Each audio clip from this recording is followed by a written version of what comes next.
Game Time Previews. Well, at least that wasn't weird.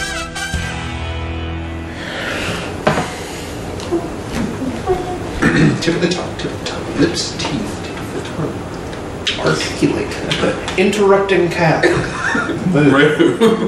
Alright, here we go in 3, 2, 1.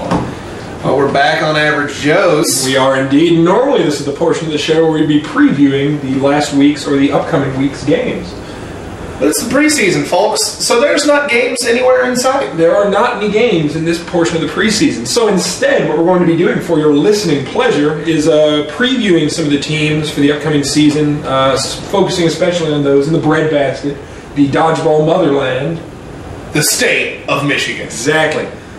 We'll also be going over a couple of the newer teams, some teams that unfortunately will be leaving the league, and just a general little wrap-up of what's going on in the team world. I'm ecstatic. Well, your excitement is leaking over to this side of the table because I'm excited too. Coming up first, the team that everyone obviously knows about, Grand Valley. If you know anything about dodgeball, you know about Grand Valley. They're the defending champions. They've been the champions for as long as I've been around. 3 straight years we're getting from the big giant head. Indeed we are. They're on a winning streak, some might say. I would call 3 years a winning streak. I would call not giving up a point over the last 2 seasons quite a streak. That is indeed. I've actually heard rumors, and this may be rumors, it might not be, that the attendance for Grand Valley's dodgeball games is surpassed only by the attendance for their football games. That is an astounding figure. Well, I don't know if that's correct. It might just be their. But this, however, could be an interesting year for Grand Valley. Based on the what we get down the pipeline here in Kentucky, it's a slow-moving pipeline, but we've heard they could be losing several key seniors, including their captain. We're not positive, and we'd really like to like a phone call or a face chat maybe to get this information cleared up. That would be nice. And anyone that keeps up with the standings might also notice in the past couple of years, Grand Valley, and I guess who you could say is their primary competition, Saginaw Valley. Saginaw Valley has been slowly closing the gap. The point gap catching up to them there. So with them losing to some seniors, this might finally be the year that Saginaw Valley beats Grand Valley. It's like Iceland and Mighty Ducks D2. If they didn't have Gunnar Stahl, where would they be? Charlie Conway and all his boys at Saginaw Valley, they're making a hard charge. This really could be the year that the dynasty comes crumbling down. So you're saying this could be Saginaw Valley's Flying V? Indeed. The knuckle puck, the gorilla grip, whatever you want to call it, Saginaw Valley's got it, and they're coming. It is indeed. So as we said earlier, their win over OSU at Nationals solidified them into second place and closed that gap for Grand Valley.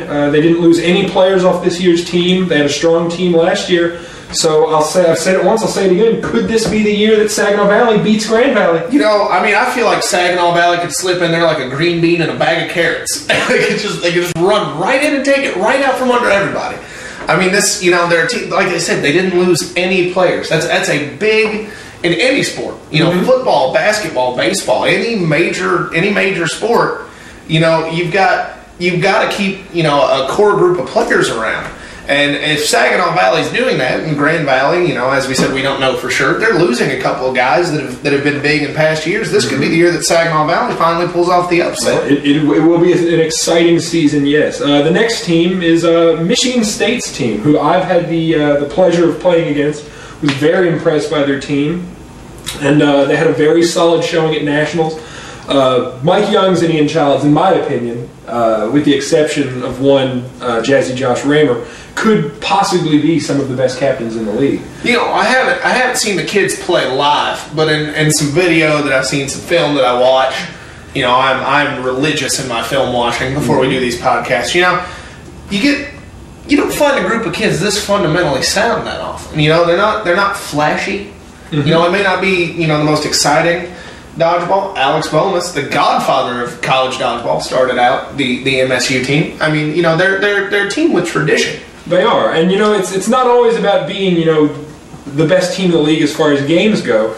I mean, I know from what little bit I did get to talk to Mike Youngs and Ian Childs, they have a very good attitude about it. They have a very good way of encouraging their players. So while, according to the standings, not one of the the best teams in the league, not the best team in the league, they're definitely one of my favorites. I think they're a team that with a couple of more key players, some good rocket arm type of fellas, they could really cause some hell for the other Michigan teams, your Saginaw's and your Grand Valleys.